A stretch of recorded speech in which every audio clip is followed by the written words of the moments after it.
En cada rincón del país, las voces de nuestras comunidades se hacen escuchar, porque las decisiones que transforman el país nacen de tu voz y llegan al Congreso.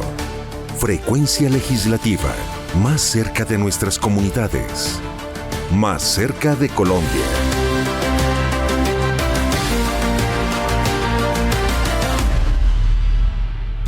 Muy buenos días para todas las audiencias que nos escuchan en Colombia. A partir de este momento comienza Frecuencia Legislativa, un espacio radial del Congreso de la República en donde queremos que definitivamente todas las personas sepan lo que está pasando con las leyes que se gestan al interior de la Cámara de Representantes. Saludamos a todas las audiencias en Radio Nacional y en las 70 emisoras de paz que nos escuchan a lo largo y ancho de todo el país. Soy Ángela Merchán, un saludo muy fuerte para todas las personas que nos escuchan también en las radios comunitarias, porque el 21 de mayo celebramos en Colombia el Día Nacional de la Afrocolombialidad, una fecha muy importante además para reconocer su historia, los avances también y las luchas de las comunidades afro en todo el país. Hoy nos acompaña un equipo muy especial, como siempre, Luis Miguel Moyano y Catalina Cadena. Gracias por estar con nosotros, Luis Miguel. Hola Angelita, buenos días para ti y para Cata también por acompañarnos el día de hoy. A partir de aquí en adelante, Catica nos va a seguir acompañando. Todo el tiempo. Y también aprovechamos para saludar a todos nuestros oyentes, y no solo oyentes, porque desde hoy también estamos emitiendo al tiempo en el canal Congreso, entonces para que también se peguen al canal Congreso y ahí puedan estar informados de todo lo que pasa en la Cámara de Representantes. Catalina, buenos días. Buenos días, Luis Miguel, Ángela, a todos los oyentes. Hoy les contamos que tenemos una agenda cargada de muchos detalles legislativos, de proyectos que impactan, de voces ciudadanas, de la opinión de la gente.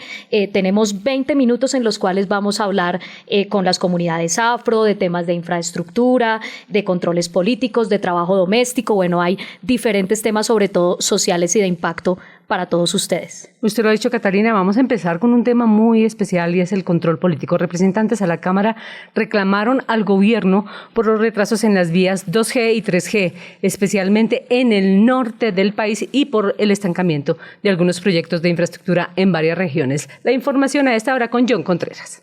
Las demoras en la construcción de vías en diferentes partes del país fue el motivo principal de debate en la plenaria de la Cámara de Representantes. Para el norte de Colombia se reclamó por los retrasos en las vías de la Ruta del Sol 3 y 2, así como en otras vías de la zona andina. Y nos interesa que los periodos, que los términos se cumplan. Hoy en Ruta del Sol 2 se aprobaron 47 meses para la ejecución total del 100% de estas obras, que une a Puerto Salgar con Barranca Bermeja y a Barranca Bermeja con San Roque en el departamento del Cesar. Y la Ruta del Sol 3, que va de San Roque a la Y de Ciénega y de Valledupar a Carmen de Bolívar, presenta unos retrasos considerables. Transversal del Carare, la comunidad denuncia que se están robando la plata llega al contratista, no se ven las obras ni siquiera en los puntos críticos, y por supuesto la vía que comunica San Alberto, Bucaramanga, Zipaquirá, es una vía que tiene concesionado en vías que no le ha invertido un peso. Al sur del país, en los departamentos de Nariño, Cauca y Popayán, también se puso de manifiesto las demoras en importantes vías. La preocupación es que el presidente está haciendo un anuncio que en sus actos no los están refrendando ni el Ministerio de Transporte ni el Ministerio de Hacienda. Preocupación enorme por el incumplimiento que hasta ahora se tiene en la licitación Popayán-Estanquillo. Proyecto Mocoa-San Francisco es una variante de gran interés para el sur del país, un proyecto estratégico para Colombia que desafortunadamente su ejecución se ha ralentizado por la manera como se financia la obra. Entidades como el INVIAS y la Agencia Nacional de Infraestructura hicieron parte del debate. La ministra de Transporte hizo un esbozo general del estado actual y el desarrollo de la infraestructura en el país. Vías de doble calzada tan importantes como Pasto, Estanquillo, Popayán están firmes. También conté de la infraestructura regional que hemos entregado, muelles, aeropuertos, puertos, infraestructura que no se había construido en estos rincones del país. La accidentabilidad en vías también se mencionó en el debate. Frente a este tema, el gobierno destacó que con el trabajo adelantado por la Agencia Nacional de Seguridad Vial, en lo corrido del año ya se redujo en 5 puntos la siniestrabilidad en el país, salvando vidas humanas. Y bueno, les cuento que la ministra de Ciencia y Tecnología e Innovación, Yesenia Olaya Rusinque, fue citada a un debate de control político por la baja ejecución que ha tenido en su presupuesto. Esto le dijo a la Comisión Cuarta de la Cámara. Que estén comprometidos implican que sí o sí se tienen que ejecutar. ¿De qué depende de esto? Que cada uno de los proyectos sea viabilizados y aprobados en el OCAT, que es un órgano colegiado compuesto por un vértice universidades, gobierno, donde la presidencia la tiene el Departamento Nacional de Planeación, y las gobernaciones. Les cuento también que la funcionaria explicó que los retrasos obedecen a la falta de certificaciones que deben prestar los alcaldes y entidades que postulan los proyectos.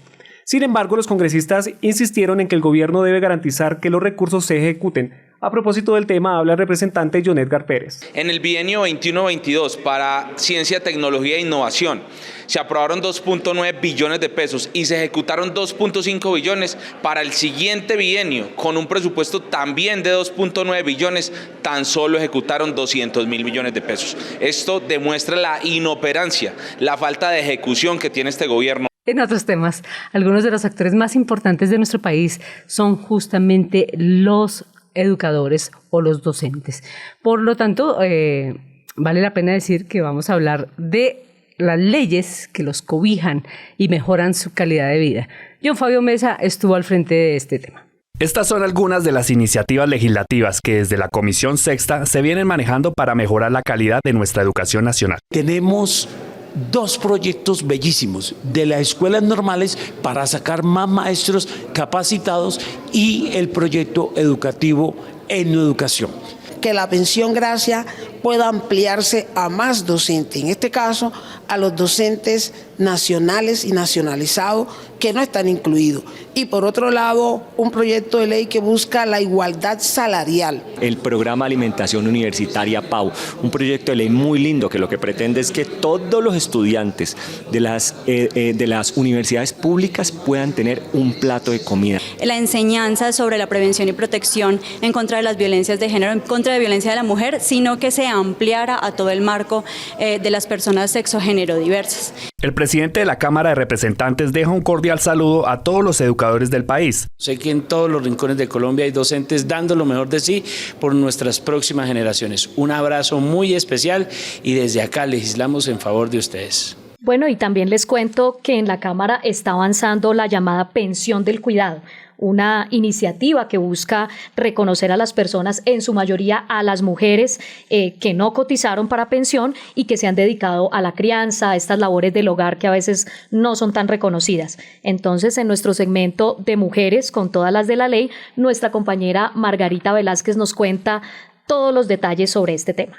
A propósito del Día de las Madres, preguntémonos, ¿cuántas se han quedado sin pensión por haberse dedicado al trabajo del cuidado no remunerado?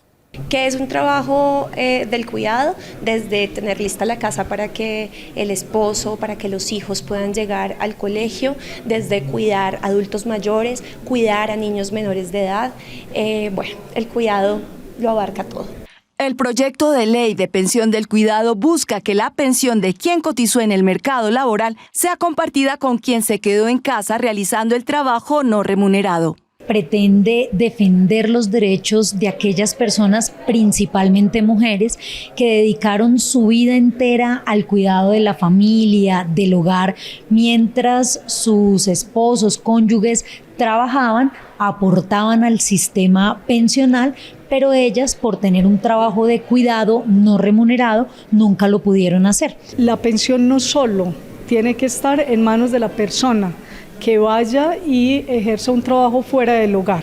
El hogar se conforma por la pareja, independientemente quién sea el que vaya a trabajar, hombre o mujer, pero se complementan. La persona que se queda en el hogar trabaja, solo que es un trabajo no remunerado. De esta manera se reconoce que quien trabaja en casa hace posible que la otra persona pueda realizar el trabajo que sí es remunerado. Bueno, muy importante lo que nos cuenta nuestra compañera Margarita Velázquez, pero hay un reto muy grande para los colombianos generalmente, que es conseguir su primera oportunidad laboral. La primera chamba. O la primera chamba, como diríamos coloquialmente en todas las regiones del país.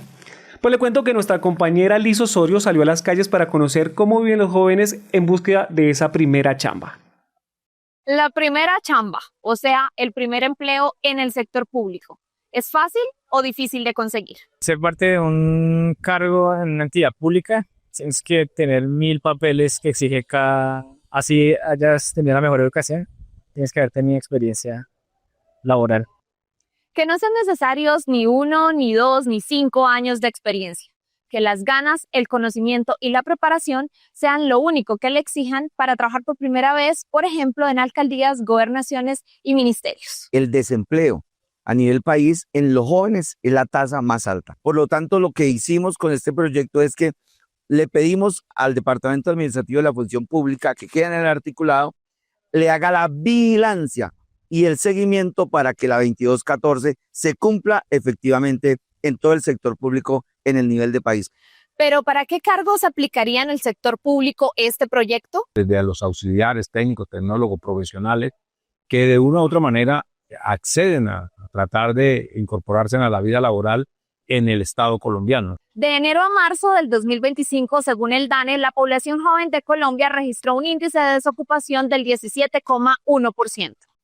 Muy interesante esa información, además porque nos encanta el contacto con la comunidad, estamos cada vez más cerca de nuestra gente. Quiero contarles que el presidente de la Cámara, Jaime Raúl Salamanca, se refirió a la consulta popular, que además fue radicada en el Senado. Señaló que es fundamental, Luis Miguel y Catalina, abrir espacios para los ciudadanos, para que ellos puedan participar en estas reformas. Esto es Jaime Raúl. Colombianas y colombianos, el gobierno nacional ha tomado la determinación de radicar nuevamente ante la plenaria del Senado la proposición para adelantar la consulta popular, incluyendo preguntas que están dentro de la discusión de la reforma a la salud que no ha sido agendada por la Comisión Séptima del Senado. Yo quiero invitar al Senado de la República a dar un debate con un compromiso de país real. Negar la posibilidad de la consulta popular es negar la Constitución de 1991 y los mecanismos de participación ciudadana. Negar que usted como colombiano se pronuncie ante unos derechos que son importantísimos, fundamentales y que afectan su vida diaria. ¿De cuándo acá nosotros estamos primero que ustedes? Nosotros los representamos a ustedes, ustedes son nuestros jefes y nadie que diga ser representante del pueblo colombiano puede negarle la voz a los ciudadanos. Es mi opinión personal y por eso los invito a los senadores a no volver a negar la consulta popular. En la Cámara de Representantes hicimos un esfuerzo pero muy grande por lograr consensos en estas reformas. Aprobamos una reforma política y se la entregamos al Senado para que la mejorara. Aprobamos una reforma laboral, una reforma a la salud. Le dimos un gran empujón a la reforma educativa y ninguna de estas han prosperado. La reforma pensional que recibimos sin tiempo casi para debatir, también construimos y debatimos lo más que pudimos para entregarle a las personas de la tercera edad una nueva esperanza de vida. Eso es la reforma pensional que hoy tiene la Corte Constitucional en revisión. Colombia necesita sacar adelante reformas que mejoren la calidad de vida de los ciudadanos de a pie, queridos senadores. No le podemos decir que todo al presidente Petro, todo no. Independientemente de las diferencias, creo que es muy válido para este país, para nuestra democracia, utilizar los mecanismos establecidos en la Constitución de 1991. Reitero, Álvaro Uribe lo hizo con su referendo. Juan Manuel Santos impulsó un plebiscito.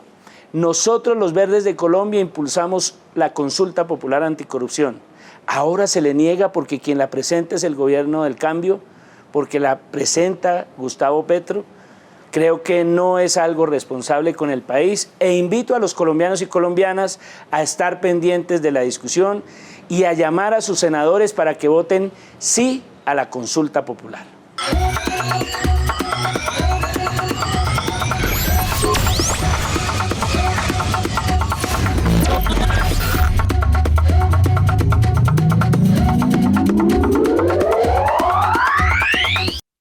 Bueno, y desde la oposición y la otra parte, el representante Juan Fernando Espinal también reaccionó al reciente discurso del presidente Petro en Barranquilla, que fue muy polémico, afirmando que sus palabras solo han hecho profundizar más polarización. Acá escuchamos oposición en cámara. Colombia es un país maravilloso que en medio de las dificultades hemos construido como nación. Hemos superado a las guerrillas, a los paramilitares, al narcotráfico y a Pablo Escobar. Superamos la pandemia y recuperamos empresas y empleos, reactivándonos económicamente. Hoy quiero invitar a todos los colombianos para que unidos logremos superar al mal gobierno de Gustavo Petro. El presidente Petro le prometió a los jóvenes y los engañó cuando les decía que iba a eliminar los intereses del ICETEX. Ni eliminó los intereses, pero sí acabó al ICETEX, lamentablemente. El presidente Petro prometió que en Colombia no continuarían asesinando a líderes sociales y ambientales, y llevamos más de 270 masacres y más de 765 víctimas. El presidente Gustavo Petro prometió la paz total y lo único que ha logrado es fortalecer a las estructuras criminales, al ELN, las disidencias de las FARC y al Clan del Golfo. El presidente Gustavo Petro se monta en una tarima y amenaza a todos los colombianos, a las instituciones, al Estado de Derecho, a la Constitución y al ordenamiento jurídico. Presidente Petro, ¿usted qué pretende? ¿Un nuevo estallido social para generar hambre y destrucción? Quiero preguntarles una cosa. ¿Ustedes saben qué son los mercenarios? ¿Han escuchado sobre los mercenarios? Pues tiene todo que ver con la guerra, ¿no? Sí, suena como a tema de guerra, de combate. Suena a película, además, norteamericana. Lo hemos visto ahorita en un conflicto que está muy, muy vigente, que es el conflicto de Ucrania y Rusia, donde muchos colombianos, y no solo colombianos, sino miembros de otros países que vienen de las milicias o de los ejércitos van a pelear guerras ajenas. Pues les cuento que la Comisión Segunda avanza en el estudio del Tratado de la ONU contra la participación de mercenarios en conflictos armados que viene siendo adoptado desde 1989. Nuestra compañera Erika Fletcher, quien cubre esta comisión en el Congreso, estuvo presente ahí y nos preparó la siguiente nota. Tras un debate de fondo, la comisión dio luz verde al proyecto que frenaría la participación de personal de entrenamiento militar en conflictos bélicos de otros países. Para el representante ponente, Colombia no puede seguir siendo una cantera de mercenarios. Es absolutamente claro en el convenio que ha sido suscrito ya por más de 30 países y dice que claramente no es cuando van a hacer asesorías o cuando van a trabajar inclusive en protección, en caso como Arabia Saudita de infraestructura, es cuando a través de recursos se busca incidir en los conflictos armados internos de otros países. Para otros representantes, este convenio limitaría el derecho de muchos de estos profesionales en actividades lícitas en el exterior. En este convenio también el hecho de aclarar quién es el mercenario, se dice que es aquel individuo que actúa en beneficio propio, particular y que recibe un ingreso importante por esa actividad. Entonces quiere decir que aquellos exmiembros de las fuerzas militares, de las Fuerzas Armadas y de la policía que viajen al exterior a trabajar con compañías de seguridad.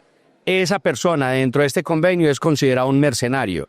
Se acaba la fuente de empleo también para ellos. Es que cuando ellos se pensionan todavía muy jóvenes, muy capaces y sobre todo con muchas posibilidades de seguir trabajando. Previo al trámite en la plenaria de la Cámara de Representantes, la comisión adelantará audiencias públicas con la presencia de la cúpula militar, la Cancillería y el Ministerio de Defensa para precisar el alcance y la conveniencia de este tratado. Y como siempre, a través de Frecuencia Legislativa rescatamos todas las voces. Heidi Cusaría, nuestra compañera en regiones, habló con los integrantes de la comunidad afro sobre la lucha, sobre los avances y sobre los desafíos. El pasado 21 de mayo se conmemoró el Día de la Afrocolombianidad, una fecha que reconoce la resistencia, la cultura y el aporte invaluable de las comunidades afrodescendientes en Colombia. Saludamos a Maydi Ramírez, gestor cultural afrocolombiano. Durante este mes de la afrocolombianidad, muchas voces se alzaron desde los territorios. Desde su mirada, ¿qué vivencias marcaron este tiempo de conmemoración? Hola Heidi, bueno, este mes se vivió lleno de danza, se vivió lleno de cultura, de poesía, de de gratos y bellos momentos. Es bonito ver cómo estas generaciones tratan de investigar, de involucrarse un poco más en el tema, de conocer sobre las raíces y que nos dan también a entender que pues Colombia no es solo de blancos, no es solo de negros, que Colombia es de un mestizaje, ¿cierto? Y que podemos estar todos juntos, que podemos convivir, estar en armonía, que podemos empujar y caminar hacia un mismo lugar. Entonces se vivió un mes muy lleno de cultura y muy buenos momentos. A pesar de avances normativos como la Ley 70 de 1993 y la representación afro en el Congreso, persisten grandes brechas. ¿Qué reflexiones dejó este mes sobre la necesidad de ajustes legislativos para las comunidades afro? Bueno, Heidi, te comento, creería que para una verdadera igualdad necesitamos tanto cambios legislativos como leyes. Necesitaríamos pues desde la legislación que aborden temas como la discriminación, que aborden temas como la desigualdad pues existe en estos momentos. En cuanto a leyes, pues sería muy bueno que se hicieran leyes que nos protejan contra la violencia y que nos den a nosotros la garantía de una igualdad tanto salarial como laboral. Bueno, compañeros, les cuento ya casi para terminar que las juntas de acción comunal podrían participar en contratación estatal. Esta es una muy buena noticia desde las regiones con Nelson Yamit Soledad. En Colombia existen cerca de 63.000 juntas de acción comunal según cifras del Ministerio del Interior. Estas organizaciones forman una de las redes comunitarias más importantes del país. Ahora, un proyecto de ley que avanza en la Comisión Cuarta de la Cámara busca que estas juntas, así como las asociaciones de mujeres y comunidades negras legalmente constituidas, puedan participar directamente en procesos de contratación estatal. Los representantes a la Cámara destacaron la importancia de fortalecer el tejido social y garantizar condiciones equitativas para las organizaciones comunitarias en todo el país. Esto es un espaldarazo a quienes, según algunos representantes, siempre han trabajado con las uñas. Representante John Freddy Valencia. Esperamos que todas las bancadas del gobierno, tanto de Cámara como Senado, apoyen este proyecto que le va a dar relevancia al trabajo que han hecho por siglos las juntas de acción comunal y que hoy lo están haciendo con esfuerzo propio, con recursos de los mismos afiliados, en mingas, en bazares, reúnen y avanzan con placahuellas, con cintahuellas, con escenarios deportivos. Yo fui presidente de Junta de Acción Comunal y mi Junta de Acción Comunal de la Expresión del Tigre tiene experiencia para hacer este tipo de contratos porque ya los hemos hecho con la alcaldía, con la gobernación, con la empresa privada. Bueno, compañeros, si hay un alimento que es icónico en nuestro país y es la arepa. No sé si a ustedes les gusta consumir arepa o en el desayuno. Pero pregunta, ¿la arepa es colombiana o venezolana? Ese es el gran dilema, ¿no? Es lo que pero es buenísima. No, y de hecho dicen que también podría haber nacido en México, ¿no? Ahí está el debate entre estas tres nacionalidades y yo les cuento algo que a mí me tiene con muchísima sorpresa. O sea, uno se imagina que la arepa boyacense es una. No, hay un montón de variedades.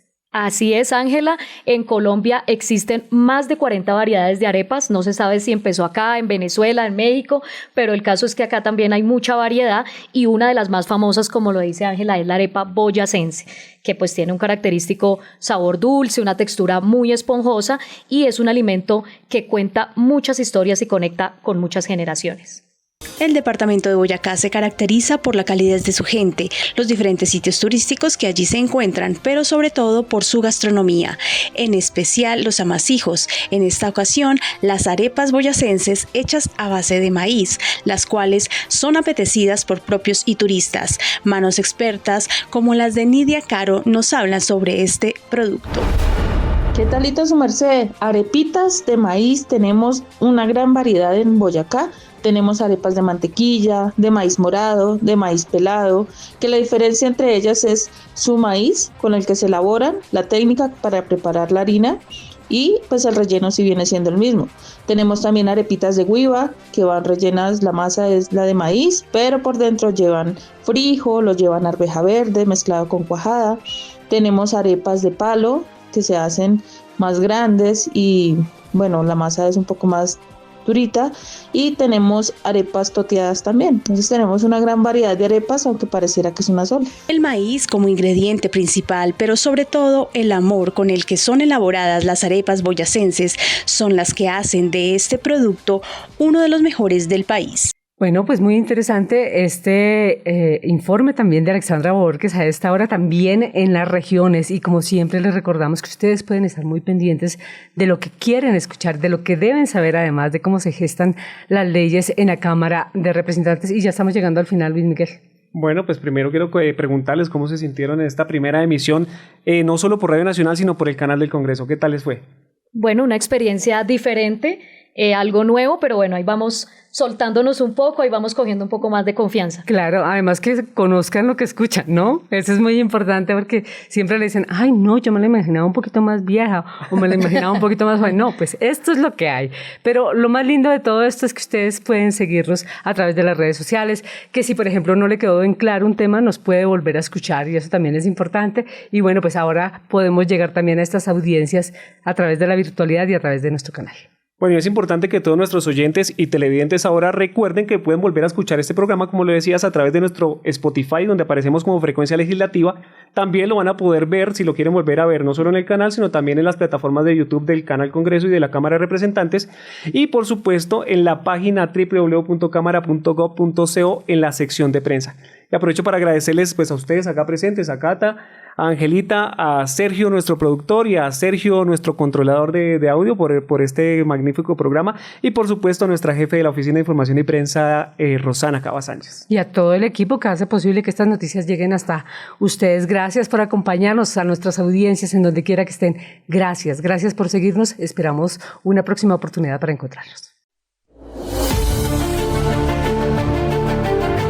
En cada rincón del país, las voces de nuestras comunidades se hacen escuchar, porque las decisiones que transforman el país nacen de tu voz y llegan al Congreso.